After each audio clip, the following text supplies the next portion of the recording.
여러분 반갑습니다. 엄지의 제왕 허첨입니다. 예, 반갑습니다. 네. 우리 오늘 이 시간에는 젊어지는 밥상을 소개해 주시기 위해서 전영주 교수님이 자리하셨습니다. 박수 한번 근사하게 보내주세요. 감사합니다. 예. 반갑습니다. 거의 안 타시죠? 네. 예. 괜찮습니다. 그 눈웃음이 참 많으시네요. 감사합니다. 예.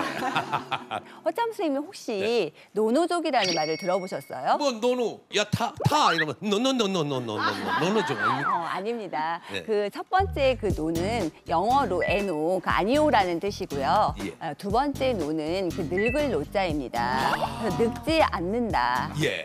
나이를 거슬러서 젊고 건강하게 산다는 그런 의미인데요. 우리가 그 매일 먹는 그 밥상이 어떤가에 따라서 우리는 2배 속도로 더 늙고 네. 병들기도 하고요. 또 반대로 그 시간을 거슬러서 젊고 건강하게 그 노노족으로 살 수도 있는 겁니다.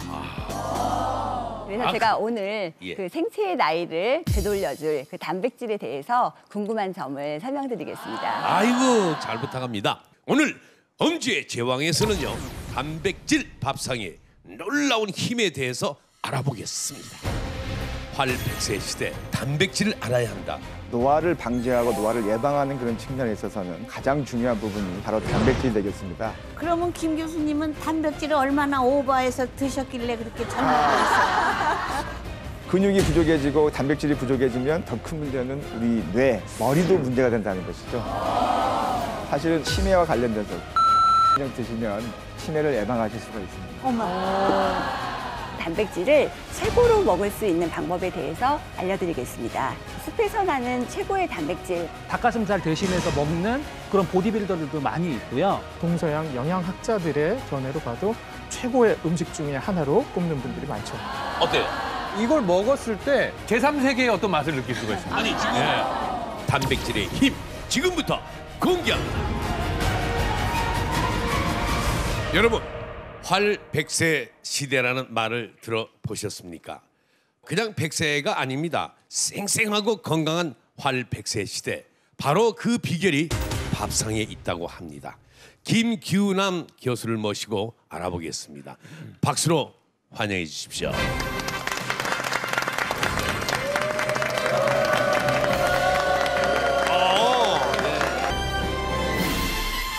이쪽으로 오시죠. 예. 오늘 방송석에서 더욱더 큰 박수를 환호와 함께 보내주시네요. 구면인가 봐요. 예, 구면인 것 같습니다. 그렇죠. 예. 그런데요, 예. 그 먼저 흔히들 예전에는 못 먹어서 병에 걸렸지만 요즘에는 지나치게 많이 먹어서 병에 걸린다. 그래서 소식이 건강의 비결이다. 뭐 이런 얘기들을 많이 하시잖아요.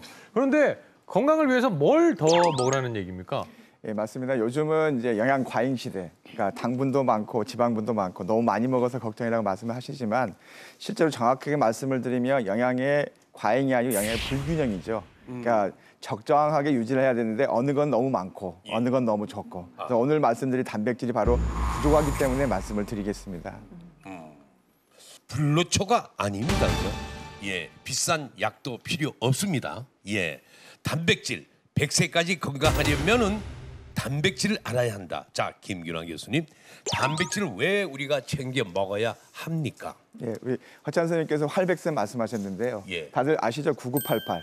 9988. 아시죠? 예, 예. 근데 일단 무병장수를 하셔야 되는 것이지 유병장수를 하셔서는 의미가 별로 없으시겠죠. 예. 그러니까 활백세를 하시기 위해서는 중년 건강부터 시작해서 노년 건강까지 잘 지키시기 위해서 노화를 방지하고 노화를 예방하는 그런 측면에 있어서는 영양에 있어서 가장 중요한 부분이 현재 단백질 부족이라고 하는 게 가장 큰 문제가 되겠습니다. 네, 100세까지 살 수 있는 열쇠가 단백질이다. 네, 맞습니다. 아주 중요한 열쇠 중에 하나가 되겠습니다. 사실 뭐 어렸을 때는 오히려 고기도 챙겨 먹고 생선도 막 챙겨 먹고 육류를 많이 먹잖아요. 근데 나이가 들수록 이제 채식이 몸에 좋다고 채소를 주로 드시는데 그게 옳은 방법은 아닌가 봐요. 저한테 오셨던 환자분 한 분 예를 들어 설명을 드리겠습니다. 이분이 이제 콜레스테롤이 높다고 그래서 아예 이제 고기를 끊으시고 야채만 드시고 심지어 계란도 안 드셨던 분이신데요. 오셨던 이유가 혀가 화끈거린다고 오셨어요. 혀가 화끈거린다. 근데 결국 이제 말초신경이 화끈거리는 대표적인 이유 중에 하나가 비타민 B군이 부족할 때 생기는 문제인데 이 비타민 B12군이 많이 들어있는 게 결국 고기, 살코기라든지 계란 이런 게 많이 들어있거든요. 예. 근데 이분의 검사를 해봤더니 콜레스테롤 수치는 여전히 나빠요. 그러니까 고기를 안 먹었는데 괜히 빈혈만 생기고 혀에 화끈거리는 증상만 생겼지 콜레스테롤 전혀 도움이 안 되셨던 거죠. 그래서 결국은 콜레스테롤 수치를 무서워서 고기를 드시지 않는 것은 우리 몸을 해친다고 생각하시면 되겠고요. 혹시 김태현 씨 우리 몸에서 가장 많은 게 뭔지 아세요? 단백질이겠죠. 수분 아닌가요? 수분이죠. 함장이 빠지고 그러세요. 물입니다, 물. 네. 이게 제 역할이거든요. 네. 컨셉이에요.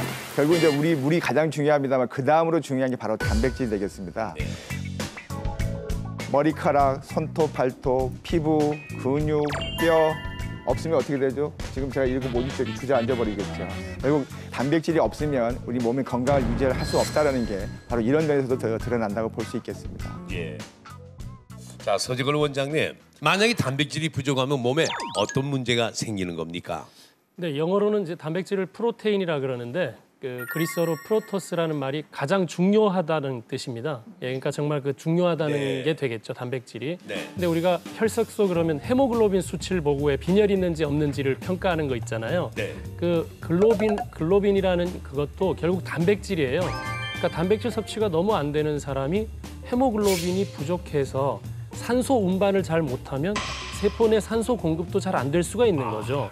그러니까 우리 몸에 골격을 만들고 기본적인 세포의 어떤 구성 성분이 되는 것도 단백질이기 때문에 예. 단백질 섭취가 이렇게 중요한 것입니다. 자, 이 이제 집을 지을 재료가 부족하면 결국 무너지게 되는 거 아닙니까? 예.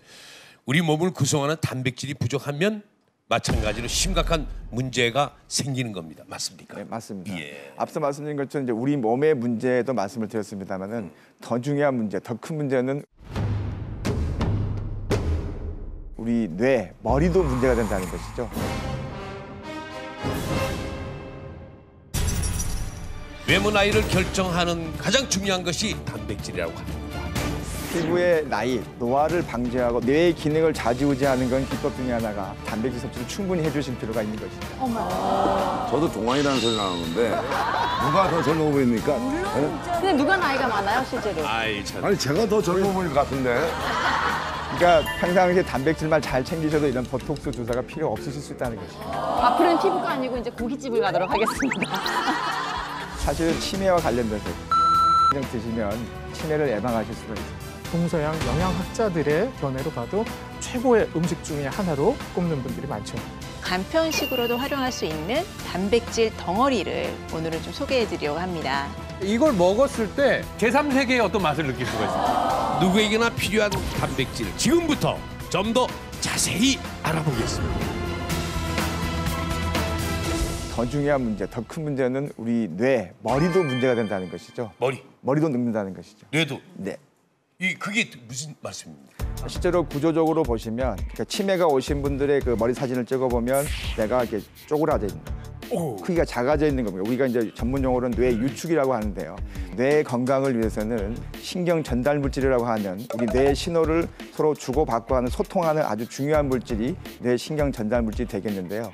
이 신경 전달 물질이 바로 이 단백질, 아미노산으로부터 만들어지기 때문에 결국 단백질 섭취가 충분하고 아미노산이 잘 합성이 돼야만이 뇌 신경 전달이 잘 만들어지고 결국 평상시에 단백질 섭취를 충분히 해주실 필요가 있는 것이죠.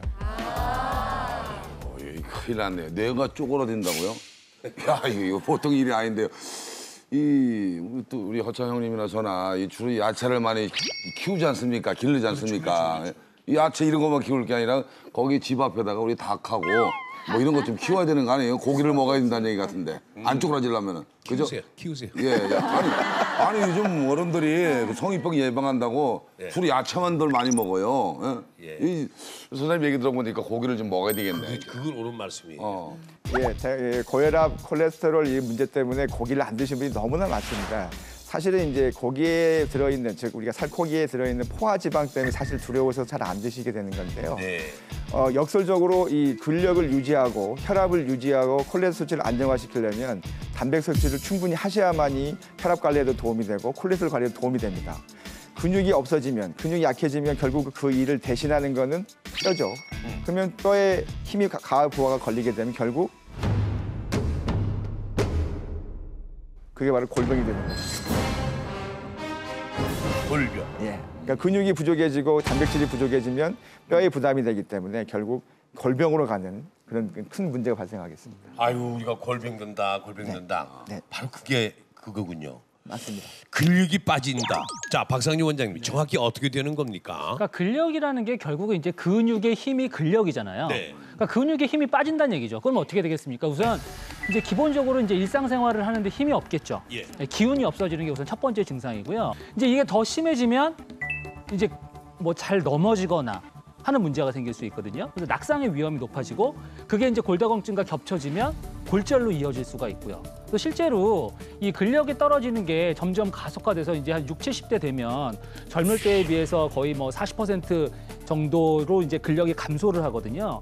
그때 이제 낙상을 하게 되면 뭐 대퇴골두골절이나 이런 것들이 발생할 수가 있는데요. 이 대퇴골이 골절이 되면 그 후에 이제 사망할 확률도 증가하지만 사망하지 않고 그냥 여생을 누워서 지내게 될 수밖에 없습니다. 그렇기 때문에 이 근력이 감소하는 건 정말 중년 이후에 삶의 질을 결정하는 아주 중요한 부분이기 때문에요. 네. 특히나 이게 신경을 쓰셔야 되고 또 이 결국 근력을 결정짓는 것이 단백질 섭취량이기 때문에 네. 더욱 중요하다고 할 수 있을 것 같습니다. 신동기 원장님. 예, 단백질 섭취는 이제 혈압과도 매우 밀접한 관련이 있거든요. 그 단백질 중에 특히 관련이 있는 성분은 콜라겐이라는 성분입니다. 우리 몸에 물이 가장 많고 그다음 많은 성분이 단백질이라고 말씀하셨잖아요. 네. 그 단백질 중에 가장 많은 부분을 차지하는 게 바로 콜라겐입니다. 콜라겐. 예, 이 콜라겐이 몸 안에서 하는 일은 탄력을 유지해 주는데 꼭 필요한 성분입니다. 일본에서 실험한 결과가 있는데요. 일본에서는 이 콜라겐이 풍부한 단백질을 추출하기 위해서 닭발을 사용했습니다. 네. 닭발에서 4개의 단백질을 추출을 해서 쥐에게 먹였는데 이 쥐들이 혈압이 점점 낮아지기 시작했다는 거죠. 어허. 그리고 먹이를 끊었는데도 불구하고 4주 정도 그 효과가 유지되었다고 합니다. 양약과 비교를 한 결과 ACE 억제제라고 하는 고혈압 약이 있는데 그 효과와 비슷했다. 이런 결과가 있습니다. 야, 콜라겐 또 많이 찾아 먹어야겠네요. 혈압 높은 사람들은 고기 안 먹어야 하는 걸로 알고 있는데 그게 아니네요. 네, 맞습니다. 그러니까 고기를 피해야 된다는 그 말은 맞는데 뭐 그 고기 중에서 어떤 성분을 피해야 되느냐를 정확하게 아실 필요가 있습니다. 네. 고기 속에 들어있는 이제 포화 지방이 문제가 되겠습니다. 꽃등심 좋아하시죠? 예. 결국 꽃등심이 결국 포화지방이 가장 우리가 소위 말해서 마블링이 잘 돼 있다고 하는 그런 고기들이 포화지방 성분이 많기 때문에 사실은 좀 피하셔야 되는 건데요. 예. 그런 지방분을 제외한 이제 살코기 단백질 성분에 대해서는 혈압과 역의 상관관계가 있습니다. 지금 무슨 말이냐면 단백질 섭취가 많으신 분들이 혈압이 더 내려가더라는 그런 연구가 있습니다. 2012년에 약 40개 정도의 연구 결과들을 메타 분석한 그런 결과가 있는데요. 동물성이든 식물성이든 상관없이 단백질 섭취가 많으신 분들이 수축 혈압, 이항 혈압 모두 내려가는 그래서 낮은 그런 결과들을 보이고 있기 때문에 혈압을 낮추기 위해서도 단백질 섭취를 조금 더 적극적으로 섭취를 하도록 노력을 하실 필요가 있겠습니다. 아유, 아직도 많은 분들이요. 나는 베지테리안이야. 이러고 채식주의라고 자랑스럽게 얘기하는데 우리 딸이요. 고기를 일절 안 먹어요. 세상에. 몸무게는 처녀 때부터 지금 50대 초인데 지금까지 47kg를 넘어가질 않고 있어요. 네, 근데 내가 참 너 건강하게 사는 습관이라고 생각했는데 그게 아니군요. 예, 고기를 안 먹으니까는 고기를 먹는 사람은 나쁜 습관이라고 그러잖아요. 근데 그렇게 생각하는 게 참 바보스럽다는 그런 판단이라고 어떻게 보면 생각합니다. 잘못된 상식이었을는지도 그렇죠. 모르죠. 네. 그 따님은 이상 없습니까? 약 먹어요.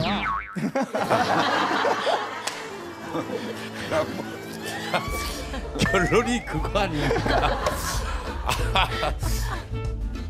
아직도 이제 그 혈압이라든지 콜레스테롤 때문에 그 고기를 안 드신 분이 많으신데요. 그리고 또 암이 많이 생긴다는 이런 얘기 때문에 그 잘 안 드시는 분이 많습니다만은 그거는 일정 부분 맞는 부분도 있지만 상당 부분이 오해에서 비롯된 부분입니다. 우리가 소위 발암 물질이라고 하는 것들은 고기를 어떻게 먹느냐에 따라 달라지는데요. 고기를 아주 맛있게 드시는 방법이 뭐죠? 뭐 숯불구이. 네, 맞습니다. 바로 이 숯불구이, 직화구이가 사실 문제가 되십니다. 그래서 직화구이에 되면 이제 열이 아주 고온으로 가열을 하기 때문에 단백질 변성도 생기고요.